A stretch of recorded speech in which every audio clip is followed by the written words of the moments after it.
Hi అండి, welcome back to our channel RR natural vlogs. నా voice అయితే కొంచెం ఇగ్నోర్ చేయండి, ఎందుకంటే నాకు కాఫ్ కోల్డ్ ఎక్కువగా ఉంది. దానివల్ల వాయిస్ అయితే సరిగ్గా రావట్లేదు. నెక్స్ట్ వీడియో వరకు అయితే మంచిగా వచ్చేలాగా ట్రై చేస్తాను. ఈ వీడియోని అయితే అడ్జస్ట్ అవ్వండి కొంచెం. ఈ వీడియోలోనైతే మీకు చాలా యూస్ఫుల్ అండ్ అమేజింగ్ టిప్స్ అయితే ఉన్నాయి. వీడియోని అయితే ఎక్కడ కూడా స్కిప్ చేయకండి. చూసిన ప్రతి ఒక్కరు కూడా ఒక చిన్న లైక్ చేసి ఛానల్ అయితే సబ్స్క్రైబ్ చేయడం మర్చిపోకండి. ఫస్ట్ టిప్, మనము ఎప్పుడైనా సరే ఇంటికి సిలిండర్ తెచ్చుకున్నప్పుడు కొన్నిసార్లు మనం పెట్టినప్పుడు అందులో నుండి గ్యాస్ అనేది లీక్ అవుతుంది, స్మెల్ అయితే వచ్చేస్తూ ఉంటుంది. అలా గ్యాస్ అనేది మనం పెట్టడానికి ముందే లీక్ అవుతుందో లేదో ఈ విధంగా ట్రై చేయండి. మనం గ్యాస్ సిలిండర్ ఇంటికి తెచ్చుకున్నప్పుడు పెట్టడానికి ముందు ఇలా క్యాప్ ఓపెన్ చేసి అందులో కనుక కొన్ని వాటర్ కనుక వేసాము అనుకోండి, ఇలా పైనకి కనుక బుడగల్లాగా వచ్చాయి అనుకోండి, అందులో నుండి గ్యాస్ లీక్ అవుతుందని అర్థం. ఎలాంటి బుడగలు లేకుండా అలానే స్టేబుల్గా వాటర్ కనుక ఉన్నాయి అనుకోండి, అందులోని గ్యాస్ అనేది ఎలాంటిది కూడా లీక్ అవ్వదు. ఇప్పుడు మీకు వీడియోలో క్లియర్గా కనిపిస్తుంది కదా, ఇందులో మనకి ఎలాంటి వాటర్ అనేది లీక్ అవ్వట్లేదు, అంటే లైక్ బుడగల్లాగా రావట్లేదు, కాబట్టి ఇందులో నుండి గ్యాస్ అయితే మనకి లీక్ అవ్వదు. నెక్స్ట్ టిప్, మనందరి ఇళ్ళలో కూడా కామన్గా ఇలాంటి ప్రెషర్ కుక్కర్స్ అయితే వాడుతూ ఉంటాము. కొన్ని డేస్ వాడిన తర్వాత ఈ ప్రెషర్ కుక్కర్ రబ్బర్స్ అనేది సాగిపోవడం వల్ల అందులో నుండి వాటర్ అనేది లీక్ అయిపోతాయి. మనం ఏదైనా పెట్టినా సరే వాటర్ అంతా కూడా బయటకు అనేది వచ్చేస్తాయి. అలా వాటర్ అనేది లీక్ అవ్వకుండా ఉండాలి అంటే దానికి మనము పెట్టడానికి ముందు ఒక 10 minutes ముందు ఫ్రిడ్జ్లో పెట్టేసి బయటకు తీసేసి మళ్ళీ కుక్కర్ మూతకి కనుక సెట్ చేసాము అనుకోండి, అందులో నుండి వాటర్ అనేది లీక్ అవ్వకుండా ఉంటుంది. కుక్కర్ వాచర్ కూడా ఎగ్జాక్ట్గా సెట్ అయిపోతుంది. నెక్స్ట్ టిప్, మనం ఎప్పుడైనా ఫంక్షన్కి కానీ అకేషన్కి కానీ వెళ్ళినప్పుడు శారీకి మ్యాచింగ్ తగ్గట్టుగా నెయిల్ పాలిష్ అయితే పెట్టుకుంటూ ఉంటాం కదా. మనం నెయిల్ పాలిష్ మళ్ళీ తీసేయాలి అంటే కంపల్సరీ నెయిల్ రిమూవర్ అయితే ఉండాలి. ఒకవేళ కనుక మన దగ్గర నెయిల్ రిమూవర్ అవైలబుల్గా లేదు అనుకోండి, ఇన్స్టెంట్గా ఈ టిప్ అయితే మీరు ట్రై చేయండి. మనం ఏదైతే నెయిల్ పాలిష్ పెట్టుకుంటాం కదా, సేమ్ కలర్ నెయిల్ పాలిష్ దానిపైన పెట్టేసి తర్వాత ఇలా కాటన్తో కనుక గట్టిగా రబ్ చేసాము అనుకోండి, నెయిల్ పాలిష్ అనేది ఈజీగా పోతుంది. నెయిల్ రిమూవర్తో పని లేనప్పుడు, ఒకవేళ నెయిల్ రిమూవర్ మన దగ్గర అవైలబుల్గా లేదు అనుకున్నప్పుడు ఇలానైతే ట్రై చేయండి. నెయిల్ పాలిష్ అయితే ఈజీగా రిమూవ్ అయిపోతుంది. తర్వాత మనకు కావాల్సిన నెయిల్ పాలిష్ మన శారీకి తగ్గట్టుగా మ్యాచింగ్ అయితే పెట్టుకోవచ్చు. నెక్స్ట్ టిప్, మనం ఎప్పుడైనా సరే జర్నీ చేసేటప్పుడు ఇలాంటి సీజర్స్ కనుక క్యారీ చేయాలి అనుకోండి, ఎడ్జెస్ అనేది షార్ప్గా ఉండడం వల్ల మనం హ్యాండ్ బ్యాగ్లో కానీ లగేజ్ బ్యాగ్లో కానీ వేసినప్పుడు కొన్నిసార్లు మనకి ఇంజురీ అయ్యే ఛాన్సెస్ అయితే ఎక్కువగా ఉంటాయి.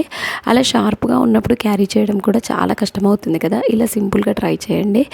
ఇలా నైఫ్ సీజర్ ఏదైతే ఉంది కదా, సీజర్ ఎడ్జ్కి ఒక పెన్ క్యాప్ ఉంటుంది కదా, ఆ క్యాప్ని పెట్టేసి హ్యాండ్ బ్యాగ్లో కానీ లగేజ్ బ్యాగ్లో కానీ సైడ్కి కనుక వేసుకున్నాము అనుకోండి, మనకి ఇంజూర్ అవుతుందన్న టెన్షన్ ఉండదు.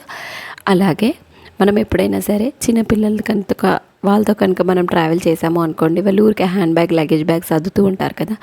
సో అలాంటప్పుడు వాళ్ళు సడన్గా హ్యాండ్ పెట్టినా కూడా వాళ్ళకి కూడా ఎలాంటి ప్రాబ్లం అయితే అవ్వదు. నెక్స్ట్ టిప్, చాలామందికి మేకప్ వేసుకోవడం ఇష్టం ఉండదు. అంటే కొందరికి ఏంటంటే మేకప్ ప్రొడక్ట్స్ అనేది పడవు. సో వాటి వల్ల పింపుల్స్ కానీ సైడ్ ఎఫెక్ట్స్ కానీ ఉంటాయని భయపడుతూ ఉంటారు. అలాంటి వాళ్ళు ఒకసారి ఈ టిప్ అయితే ట్రై చేయండి. మనం ఇంట్లో రెగ్యులర్గా యూస్ చేసే fair and lovely, talcum powder, ఇవైతే కామన్గా అందరి ఫేస్కి అయితే సెట్ అవుతూ ఉంటాయి కదా. మనం ఏంటంటే యూస్ చేసే ఫెయిర్ అండ్ లవ్లీలో కొంచెం టాల్కమ్ పౌడర్ మిక్స్ చేసేసి ఈ రెండింటిని ఇలా మంచిగా పేస్ట్ లాగా చేసుకోవాలి. తర్వాత దీన్ని కనుక ఫేస్కి అప్లై చేసుకున్నాం అనుకోండి, ఇది మంచిగా ఒక ఫౌండేషన్ లుక్ అయితే ఇచ్చేస్తుంది. మనం డబ్బులు పెట్టి కొనాల్సిన పని లేకుండా, బయట మనం బ్యూటీ ప్రోడక్ట్స్ వాడాల్సిన పని లేకుండా, మనం రెగ్యులర్గా యూస్ చేసే ప్రోడక్ట్తోనే ఈ విధంగానైతే మీరు ట్రై చేయండి. నెక్స్ట్ టిప్, ఎప్పుడైనా మన ఇంట్లో పూజలు కానీ వ్రతాలు కానీ చేసినప్పుడు కొబ్బరికాయనైతే కంపల్సరీ కొడుతూ ఉంటాము. పచ్చి కొబ్బరి అనేది మనకి ఎక్కువ రోజుల వరకు ఫ్రెష్గా ఉండాలి, పడవకుండా ఉండాలి, ఫంగస్ అలాంటిది రాకుండా ఉండాలి అంటే ఫస్ట్ ఆఫ్ ఆల్ పచ్చి కొబ్బరిని అందులో కొబ్బరి వాటర్ లేకుండా నీట్గా తుడుచుకోవాలి. ఒకవేళ మనకి కొబ్బరి వాటర్ ఉంటే తొందరగా బూజు అనేది వచ్చేస్తుంది. అందుకనేసి ఇలా ఒకసారి వాటర్లో వేసి కడిగి నీట్గా కాటన్ క్లాత్తో క్లీన్ చేసుకోవాలి. తర్వాత కొంచెం సాల్ట్ ఉంటుంది కదా, సాల్ట్ అనేది వేసి మొత్తం అప్లై చేసి డీ ఫ్రిడ్జ్లో కనుక పెట్టాము అనుకోండి, 2-3 months అయినా సరే పచ్చి కొబ్బరి అనేది పాడవకుండా చాలా ఫ్రెష్గా ఉంటుంది. ఇలా చేయడం వల్ల బ్యాక్టీరియా ఫంగస్ అనేది ఫామ్ అవ్వదు. అలాగే పైన కలర్ అనేది కూడా చేంజ్ అవ్వకుండా ఉంటుంది. ఎన్ని రోజులైనా సరే పచ్చి కొబ్బరి చాలా ఫ్రెష్గానైతే ఉంటుంది. నెక్స్ట్ టిప్, మనందరి ఇళ్ళలో కూడా పచ్చళ్ళు అయితే ఉంటూ ఉంటాయి. ఇలాంటి బాక్సెస్ అయితే వాడుతూ ఉంటాం కదా. ఇలాంటి బాక్సెస్ ఏంటి అంటే మూతలు చిన్నగా ఉండడం వల్ల అందులో హ్యాండ్ అయితే పెట్టి క్లీన్ చేయలేము. సో అలాంటప్పుడు మనం చేయి పెట్టి రుద్దాల్సిన పని లేకుండా, బ్రష్ పెట్టి కడగాల్సిన పని లేకుండా సింపుల్గా ఒక 2 టిష్యూ పేపర్స్ తీసుకొని అందులోనే కొంచెం విమ్ లిక్విడ్ వేసి వాటర్ వాటర్ వేసి కనుక ఒక 1 మినిట్ పాటు షేక్ చేసాము అనుకోండి, అందులో ఉండే ఆయిల్ కానీ, కారం కానీ, జిడ్డు కానీ, మరకలు ఏదైనా ఉన్నా సరే ఈజీగా బయటకు అనేది పోతాయి. మనకి వాటర్ ప్లేస్లో ఐస్ క్యూబ్స్ కూడా యాడ్ చేసుకోవచ్చు.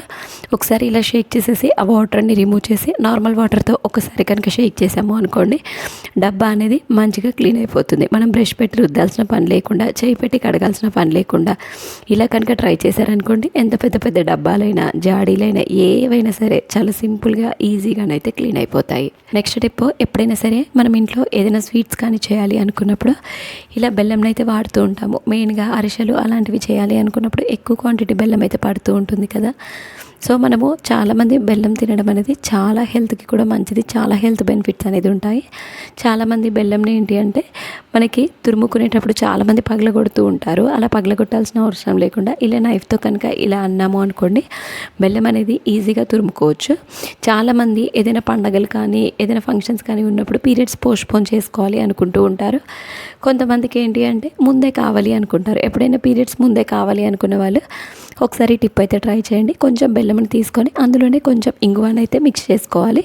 ఈ రెండింటిని మిక్స్ చేసుకొని బెల్లంను గట్టిగా కలుపుకొని ఇలా ఉండల్లాగా చేసుకొని మార్నింగ్ ఒకటి, ఈవినింగ్ ఒకటి కనుక రోజు వేసుకున్నాము అనుకోండి, వితిన్ 3 డేస్లోనే మనకి పీరియడ్ అనేది వచ్చేస్తుంది. ఎలాంటి ట్యాబ్లెట్స్ వాడాల్సిన పని లేకుండా ఇలా సింపుల్గానైతే ట్రై చేయండి. నెక్స్ట్ టిప్, సమ్మర్లో కొత్తిమీర, ఆకుకూరలు, కరివేపాకు తొందరగా పాడైపోతుంది. బయట హీట్ అనేది ఎక్కువగా ఉండడం వల్ల ఆకుకూరలు అయితే ఎక్కువ రోజులు నిల్వ ఉండవు. మనం తెచ్చుకున్న తర్వాత ఒక 1 వీక్ 10 డేస్ వరకైనా సరే ఆకుకూరలు అనేది పాడవకుండా ఉండాలి అంటే ఈ విధంగానైతే స్టోర్ చేసుకోండి. ఒక డబ్బా తీసుకొని అందులో 1 గ్లాస్ వరకు వాటర్ అయితే వేసుకోవాలి. అందులోనే కొంచెం సాల్ట్ కానీ, నిమ్మరసం కానీ వేసుకోవచ్చు. ఏది వేసుకోకుండా పర్లేదు. ఒకవేళ నిమ్మరసం కనుక యాడ్ చేసుకున్నాం అనుకోండి, ఆకులు అనేది ఎక్కువ రోజులు ఫ్రెష్గా ఉంటాయి. ఇలా ఆకుల్ని వేర్లు కట్ చేసేసి ఓన్లీ పైన ఆకుల వరకు మాత్రమే ఇలా వాటర్లో ఉంచేలాగా పెట్టేసి పైనుండి కవర్ చేసేసి ఫ్రిడ్జ్లో కనుక పెట్టాము అనుకోండి, 10-15 డేస్ వరకు అయితే పాడవకుండా ఉంటాయి.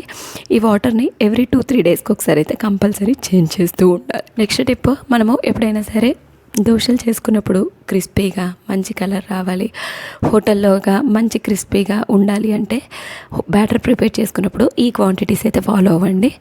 1 కప్పు మినపగుండు అయితేనే మనకి దోశ అనేది మంచిగా వస్తుంది. మినపప్పుతో కంపేర్ చేస్తే మినపగుండు అనేది దోశ సాఫ్ట్గా వస్తుంది.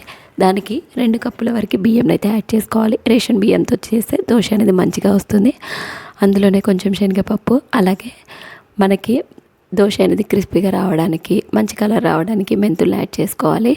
వీటన్నిటిని కడిగి ఒక 6-7 అవర్స్ నానబెట్టుకున్న తర్వాత మనం మిక్సీకి పట్టుకోవాలి. మనం మిక్సీకి పట్టుకుని ఒక 10 మినిట్స్ ముందు ఇలా దొడ్డట్టుకులు ఉంటాయి కదా, వాటిని నానబెట్టి మనం గ్రైండ్ చేసుకునేటప్పుడు పిండిలో కనుక వేసుకున్నాము అనుకోండి, దోశ అనేది మంచిగా క్రిస్పీగా వస్తుంది, మంచి కలర్ వస్తుంది. మనం హోటల్ స్టైల్లో దోశ ఎప్పుడైనా చేయాలి అనుకున్నప్పుడు ఇలానైతే ట్రై చేయండి. నెక్స్ట్ టిప్, రీసెంట్గా మనం చాలా ఇన్సిడెంట్స్ చూస్తున్నాము. ప్రతిదీ కూడా కల్తీనే అయిపోతుంది కదా. రీసెంట్గా మనకు ఒక ఇన్సిడెంట్స్లో కల్తీ పాలు తాగి చాలామంది అయితే చనిపోయారు కదా. మనం తాగే పాలు కల్తీనా ఒరిజినల్ అనేసి ఈ విధంగానైతే తెలుసుకోండి. పాలలో కొంచెం నిమ్మరసం కనుక యాడ్ చేసాము అనుకోండి, పాలు అనేది విరిగిపోయాయి అనుకోండి, అది ఒరిజినల్ అని అర్థం. పాలనేది విరిగిపోలేదు అనుకోండి, అది కల్తీ అని అర్థం. పాలలో యూరియా కానీ, డిటర్జెంట్ పౌడర్ కానీ కలిపారు అనుకోండి, పాలనేది విరిగిపోవు. మనం ఏదైనా యాడ్ చేసినప్పుడు పాలనేది విరిగిపోకుండా అలానే ఉంటాయి. ఎందుకంటే అందులో ఆల్రెడీ యూరియా, డిటర్జెంట్ అనేది కలిసింది కాబట్టి. పాలనేది కనుక మనం నిమ్మరసం నార్మల్గా యాడ్ చేస్తే వెంటనే ఇరిగిపోతాయి. మనకి ఒరిజినల్ పాలలో ఎలాంటి కెమికల్స్ అనేది యాడ్ చేయరు కాబట్టి పాలనేది వెంటనే ఇరిగిపోతాయి. నేను చూపించే పాలైతే విరిగిపోయాయి అంటే ఇది ఒరిజినల్ పాలనే అర్థం. ఎప్పుడైనా మీరు తెచ్చుకున్న పాలు డౌట్గా ఉంటే ఈ విధంగానైతే మీరు ఒకసారి ట్రై చేయండి, మీకు ఈజీగా అర్థమైపోతుంది. ఐ హోప్ టిప్స్ అన్నీ కూడా నచ్చాయని అనుకుంటున్నాను. మీకు ఏ టిప్ నచ్చిందో కామెంట్ చేయండి. ఫర్దర్గా మీకు ఎలాంటి టిప్స్ కావాలో కామెంట్ చేయండి. నెక్స్ట్ వీడియోస్లో అయితే తప్పకుండా చేయడానికి అయితే ట్రై చేస్తాను. వీడియో చూసిన ప్రతి ఒక్కరు కూడా లైక్ చేసి, సబ్స్క్రైబ్ చేసి సపోర్ట్ చేయడం మాత్రం మర్చిపోకండి. Thanks for watching.